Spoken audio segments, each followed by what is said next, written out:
Hello guys, welcome to my mini blog. আশা করি তোমরা সবাই ভালো আছো। গুড ইভিনিং সবাইকে।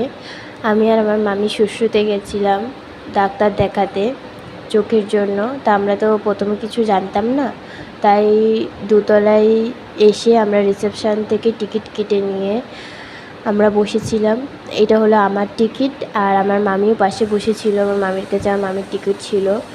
আর আমরা যেহেতু গেছিলাম 3:45 নাগাদ, সুতরাং পুরো হসপিটালটাই পুরো ফাঁকা ছিল।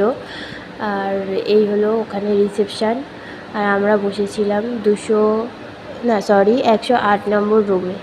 এবারে আমাকে চেক আপ করানো হলো। চেক আপ করানোর পর আমাকে 2টো ড্রপ দিয়েছিল। একটা ড্রপ দিয়েছিল 3:30 নাগাদ, আর একটা ড্রপ দিয়েছিল 4:15 নাগাদ।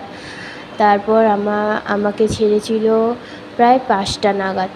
তা আমাকে ছাড়ার পর আমি আর আমার মামিও চোখ দেখিয়েছিল। মামিকে দিয়েছিল একটা ড্রপ, সেটা দিনে 4বার লাগাতে বলেছিল।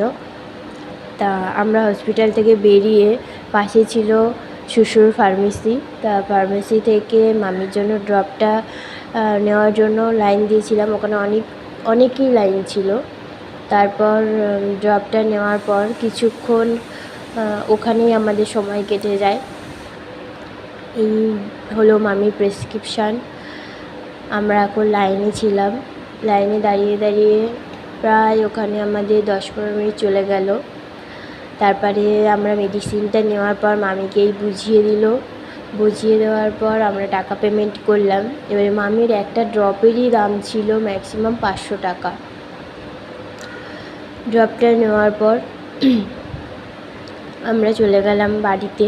এবারে বাড়ি যাওয়ার পথে বাসের কোনো আমরা হদিশ পাইনি, যেহেতু ওখানে খুব কমই বাস আসে। সুতরাং বাসের ওয়েট করতে করতে করতে করতে আর তার মধ্যে আমারও চোখে একটা ড্রপ দিয়েছিল। এমনই ড্রপ যে আমি ম্যাক্সিমাম বাইরে বেরিয়ে কিছুই দেখতে পাচ্ছিলাম না। আমার মামিই আমাকে পুরোটা গাইড করে নিয়ে এসেছিলো। এই হলো আমাদের রোড। আমরা বাসের জন্য বসেছিলাম। অনেকক্ষণ বসে থাকার পর কিছুক্ষণ পর বাসে উঠলাম। বাসে উঠেও সিট পাইনি। তা আর কী করবো, চলো বাড়ি যাওয়া যাক। বাড়ি আসার পথে বাস থেকে নেমে আমরা হেঁটে হেঁটে হেঁটে হেঁটে আসছিলাম, যেহেতু আমাদের এদিকে তো আর বাসটা আসবে না, আমাদের অর্ধেকটাই নামিয়ে দিয়েছিল। তাই হেঁটে হেঁটে আসার পথে এই হলো আমাদের বাড়ির রাস্তা। জানি না আমার ব্লগটা তোমাদের কাছে কেমন লাগে। আশা করি যদি ভালো লাগে আমাকে প্লিজ তোমরা কমেন্ট করো, আর যদি নাও ভালো লাগে কিন্তু খারাপ কমেন্ট করো না।